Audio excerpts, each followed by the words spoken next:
C'est vraiment à partir de mes 15 ans que j'ai vraiment connu la débauche.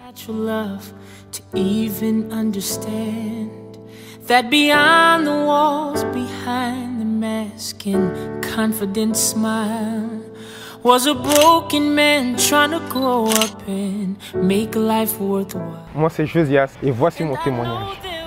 J'ai 26 ans, je suis d'origine congolaise. Moi en vérité ma plus grosse passion c'était de jouer au football. Je rêvais de devenir un footballeur professionnel. Donc moi je ne me voyais rien d'autre que de servir l'Éternel en jouant au football. Parce que c'était en quoi aussi mes parents me voyaient. Et c'est ainsi alors que j'ai décidé de prendre mon baptême. Mais en fait, c'est là vraiment que l'histoire a commencé. C'est vraiment à partir de mes 15 ans que j'ai vraiment connu la débauche. J'ai connu le monde, j'ai connu la drogue. C'est à cet âge que j'ai connu les femmes. C'est à cet âge que j'ai connu l'argent sale. Et c'est alors que je me suis retrouvé avec un groupe d'amis qui m'ont beaucoup influencé dans le mal. Je pense que c'était à l'âge de 15 ans que j'ai commis un arrache de sac et ça a fait en sorte que j'aille en prison de jeune. À mon moment de prison de jeune, j'étais vraiment dans la détresse profonde parce que je croyais en fait, je ne pouvais pas accepter ce fait d'être là parce que en soi, je n'étais pas une mauvaise personne, je n'avais pas été mal élevé, mais je me retrouvais autour des personnes qui ont peut-être pas certainement une très bonne éducation. Je me trouvais autour des personnes qui avaient peut-être pas eu la même éducation que j'ai eue plus tôt. Et c'est alors que j'avais fait une certaine promesse à ma mère. J'avais dit à ma mère que je n'allais plus retourner en prison, car je ne voulais plus retourner en prison. Et j'ai continué la débauche, j'ai continué l'alcool, j'ai continué les femmes. Et à l'âge de 18 ans, j'avais pas vraiment arrêté tout ça. J'avais pas vraiment arrêté l'argent sale. J'avais pas vraiment arrêté le monde. J'avais pas arrêté les boîtes de nuit. Je ne voulais pas entendre Dieu. Je ne voulais pas me rapprocher de Dieu. Mes parents me présentaient Dieu, mais je ne voulais pas croire au Dieu de mes parents. Je voulais continuer à vivre le monde. Je me disais que j'aurais du temps demain. Je me disais qu'il serait même mieux que je me répande à 30 ans parce que je voulais tellement profiter de ma vie. Je voulais tellement profiter du temps qui me restait encore dans ma jeunesse. Et à 18 ans, j'ai atterri en prison. Et lorsque j'ai atterri en prison à 18 ans, je pense que j'avais 18 ans et une semaine, j'étais effondré car je me retrouvais dans la cour des grands. J'étais autour des personnes qui avaient 40 ans, 50 ans, avec des meurtriers en série, avec des violeurs, avec des pédophiles. Voilà moi, un garçon de 18 ans, qui a eu une bonne éducation, qui a grandi dans une famille où on m'a toujours prêché Christ. Je me retrouvais là-dedans. Et ça m'a vraiment fait de la peine, vraiment fait du mal. Parce que là, je réalisais que la vie n'est pas dans le monde, que la vie n'est pas dans les choses vaines de ce monde.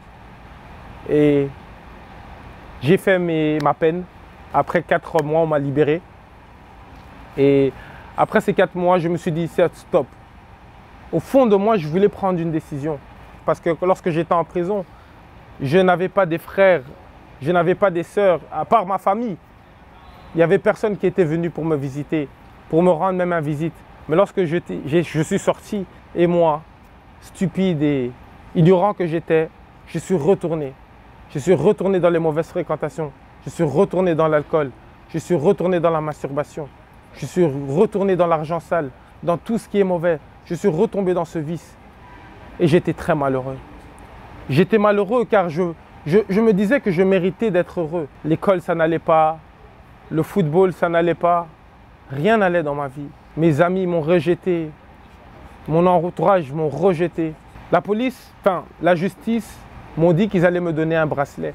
Je me rappelais que j'étais vraiment rentré dans une dépressive tellement profonde que je commençais même à boire toute une bouteille d'alcool comme ça, moi-même. Mes amis ne me comprenaient plus. J'étais à 1 centimètre de devenir un SDF.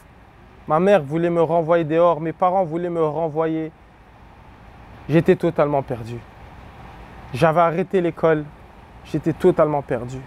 La chose vraiment très choquante en fait dans cette histoire, c'était que le jour où je devais recevoir ce bracelet en question, ceux qui sont venus me chercher, c'était la police. Et voyant la police devant moi, moi je suis tout choqué parce que je me dis, voyons, aujourd'hui c'est mon jour de bracelet, je vais censé avoir mon bracelet. Mais non, c'est la police qui apparaît. Je dis à la police, oui, la police, écoutez, il faut me donner mon bracelet. Je ne vois pas pourquoi vous êtes là. Ils me disent, monsieur Kapoutoula, il faut nous suivre, il faut venir avec nous jusqu'au commissariat. J'ai fait, ok, il n'y a pas de souci.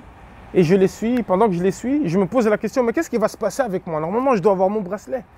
Et c'est alors que le monsieur l'agent, il vient, il toque et me dit, monsieur Kapoutoula, je suis désolé, mais tu es en état d'arrestation. On va devoir t'emmener avec toi. Je dis, quoi? Il dit, oui, tu es en état d'arrestation et tu vas devoir aller en prison. Et j'étais effondré. Moi qui avais promis à ma mère, qui a toujours cru en moi, de ne plus aller en prison. J'avais promis même à moi-même de ne plus remettre mes pas là-bas. Je me posais la question, mais qu'est-ce que j'ai fait pour y être? Qu'est-ce que j'ai fait pour être dans cette prison? Et c'est ainsi que je suis rentré en prison et je ne comprenais pas. Je me disais, mais Seigneur, mais pourquoi tu me ramènes ici? Seigneur, je t'avais promis dans mon cœur que durant les 1 mois de bracelet, j'allais être auprès de toi. Je n'ai rien fait pour être en prison. Et je me posais la question, mais qu'est-ce qui... Parce que je me disais, mais qu'est-ce que je fais là? J'étais un peu comme Jonas, dans le ventre du poisson, de la baleine plutôt, pour comprendre l'appel de Dieu. Car j'avais tant des années, j'avais refusé l'appel de Dieu. Je ne voulais pas me rapprocher de Dieu. Et c'est ainsi qu'en prison, j'ai compris que c'était Dieu qui m'appelait. J'ai compris que c'était Dieu qui me tendait la main. Et ça a duré 3 jours.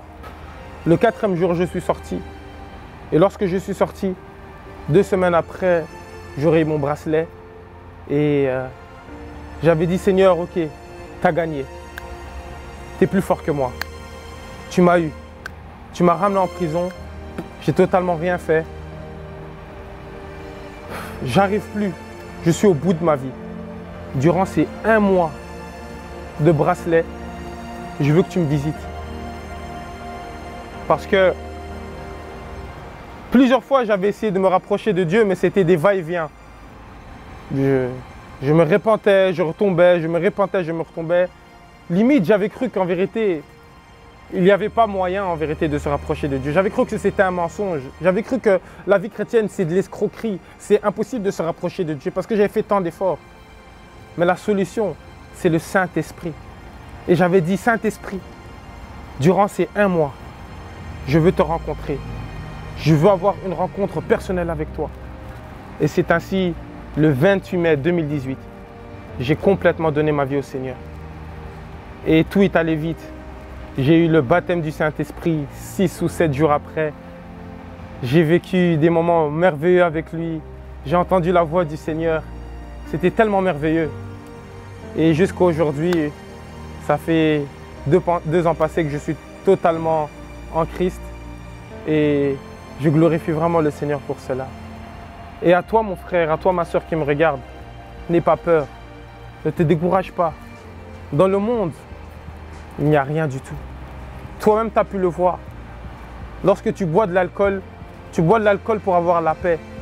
Lorsque tu fumes pour avoir la paix. Lorsque tu vas chercher de l'argent sale dans la drogue, tu le fais pour avoir la paix. Mais j'aimerais te dire que lorsque tu n'en as plus, tu n'as plus la paix. Parce que ce n'est pas ces choses-là qui donnent la paix. La seule personne qui peut te remplir de paix, c'est Jésus-Christ. Et si aujourd'hui, tu es prêt à accepter Jésus-Christ, s'il l'a fait avec moi, il peut le faire avec toi. Et j'aimerais simplement t'encourager à ne pas lâcher prise. Ça se peut que tu es tombé, ça se peut que tu t'es relevé. Tu es tombé, tu t'es relevé. Appelle au Saint-Esprit. Fais appel au Saint-Esprit. C'est le consolateur. C'est la personne qui va venir te remplir. C'est la personne qui va venir t'encourager. C'est la personne qui va venir t'enseigner. C'est la personne qui va venir glorifier Jésus-Christ. Mon frère, ma soeur, c'est le moment. Lève-toi. Jésus-Christ a besoin de toi. Jésus-Christ veut t'utiliser.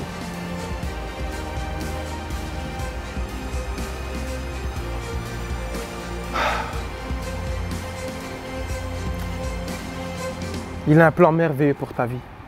Et aujourd'hui, accepte-le comme le Seigneur et le Sauveur de ta vie. Au nom de Jésus-Christ. Soyez bénis.